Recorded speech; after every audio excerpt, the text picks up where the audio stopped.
Now that we've covered all things inpatient, Adam, can you break down the Part D and this thing called the donut hole? Yes. So the donut hole, besides existing just to make us hungry, was a coverage gap in Part D prescription plans.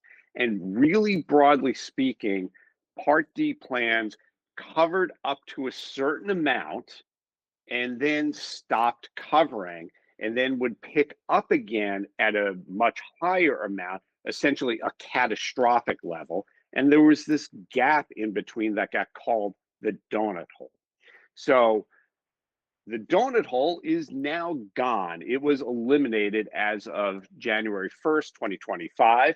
And there was a transition period, but for 2026, that gap does not exist anymore. And you're going to have a maximum that you can pay out of pocket for prescriptions when you're on a Part D prescription plan.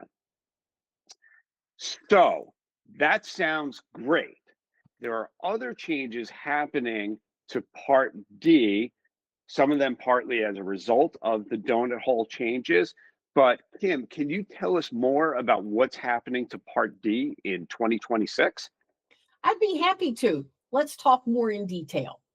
The cost of the premium is one of the big changes people are noticing. Essentially, from 2025 into 2026, the premium is allowed to go up from a maximum of $35 to no more than an increase of $50. Check with your plan on your specifics. It will vary from plan to plan and within the regions of the US. 10 specific prescription drugs that are commonly used by people on Medicare now have lower costs for you. That will help you save money and stretch your healthcare dollars further. Additionally, some of the Medicare Advantage plans are eliminating their Part D or their drug coverage.